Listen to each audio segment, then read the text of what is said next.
Have you ever felt as if you are living within a matrix?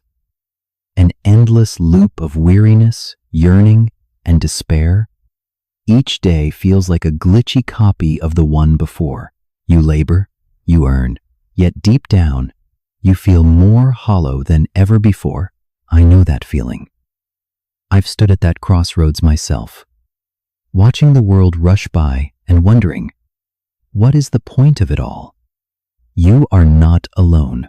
Billions drift within this chaotic ocean, desperately seeking a shore they call happiness or success, totally oblivious that they are swimming in the wrong direction. There is a man, a reclusive philosopher of the digital age. His name is Naval Ravikant. He did not author a single book, yet the fragments of his wisdom, meticulously compiled by Eric Jorgensen, forge a map that doesn't just guide you out of the matrix, but reveals how you can forge your own, where you are the deity. The Almanac of Naval Ravikant is no mere book. It is a formula, a cipher. It doesn't promise to give you answers. It shows you how to uncover them yourself.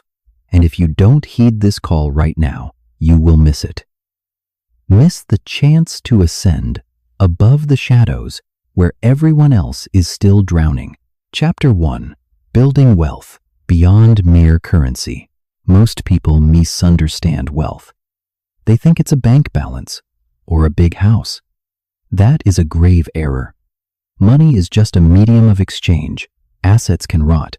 True wealth is freedom. Freedom from financial burdens. Freedom to do what you love, with whom you choose, whenever you want. To get there, you need two weapons: specific knowledge and leverage. Specific knowledge isn't something you learn in a classroom, and you can't just hand it to someone else. It's a unique fusion of your DNA, your obsessions, and the raw experience that only you possess. It is the crucible of creation, where you forge value that no one can replicate. Ask yourself, what do I instinctively excel at that others find difficult? What do I do that feels like play, while others perceive it as toil? That is where your gold is buried. For example, you might stay up all night, tinkering with an automated bot, because it gives you a rush. To someone else, that's torture. To you, that's a gold mine. And leverage? It's the force that multiplies your effort by 1,000. It's code, it's media, it's capital, or it's people. Without leverage, you are just a seasonal soldier. With leverage, you become a general. Don't work harder, work smarter. And most crucially, dare to take absolute responsibility for everything you create. Don't hide. Don't blame. That is the only path to building your own magnificent empire. Chapter 2. Deciphering happiness. The inner game. Happiness is not something you pursue. It is a default state you have accidentally abandoned. Society has brainwashed us into believing happiness comes from the outside. The car, the fame, the validation. But look closer. Every time you crave something external, you are willingly shackling yourself to the chains of misery. Desire is a contract you make with yourself to be unhappy until you get what you want. A chilling philosophy, yet it is the unyielding truth. I used to think buying my first car would make me happy forever. The reality? That joy lasted exactly 1 week, and then I was already looking at the newer model. It's a trap. Happiness is a skill you must practice. It's the capacity to embrace reality as it is. The serenity found when nothing changes, and the release of the fabricated stories your ego weaves. Your ego is your greatest adversary.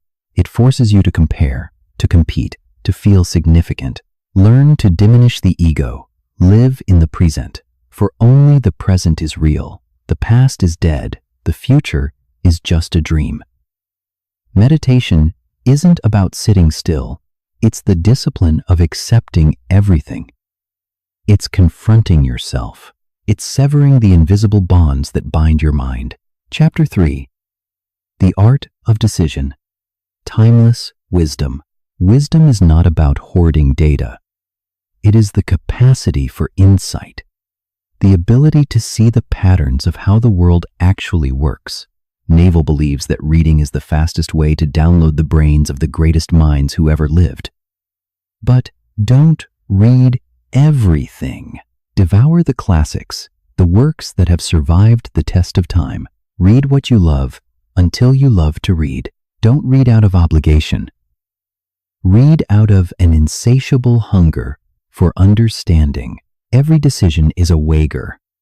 Life is a relentless sequence of choices. The winner isn't the one who never makes a mistake. The winner is the one who has a higher percentage of right decisions. Study mental models frameworks that let you see problems from different angles. For instance, always use inversion. Instead of asking, "How do I succeed?" ask, "What must I avoid doing to not fail miserably?" Adopt a long-term perspective. Most problems can be solved if you have enough patience and view them in decades, not days or months. Chapter 4. Philosophy of Life and Elite Habits. Building the Self. Time is your most precious asset, more valuable than any currency. Money can be earned back, but every second that ticks away is gone forever. Don't waste it on pointless gossip or meaningless arguments online. Don't say yes to things that don't serve your purpose. No is an expensive word, but it is the shield that protects your life. Health is the foundation. A healthy man has 1,000 wishes. A sick man has only one. Invest in your sleep, your nutrition, and your movement. These aren't luxuries. They are mandatory requirements. And never forget, true happiness isn't found in things. It's found in genuine connections. The people around you, they are the souls you allow to influence your life. Choose wisely. Avoid negative people. They will drag you into the mud before you even realize you're sinking. The smallest habits forge the greatest empires. From reading daily, to meditating, to making time for those you love. Every tiny choice is a brick. Build the fortress of your life with deliberate intent. Chapter 5. The Zenith. The Power of Acceptance. So, what is the most profound lesson? What is the most precious gem Naval Ravikant wants to give you? It isn't a secret to getting rich. It isn't a formula for eternal bliss. It is the potency of acceptance. Accept reality exactly as it is, without judgment, without resistance. Accept that you cannot control everything. You can only master your reaction. Accept that every desire, every judgment, every clinging to the ego leads to suffering. When you relinquish the need for control, surrender the yearning for what isn't yours, and embrace everything, even the toughest moments. That is when you truly attain freedom. Financial freedom, time freedom, spiritual freedom. These are not destinations. They are a state of being you must construct yourself by facing the truth head-on, looking into your own reflection, and accepting the universe as it unfolds. Conclusion. Do you feel something stirring within? Something that has slept for too long, now demanding to be unleashed? This book is merely the gateway. There is much more you do not know. Secrets awaiting decryption. Do you dare to confront the truth? Or will you turn your back and retreat into the familiar shadows? The choice is yours. It is always yours.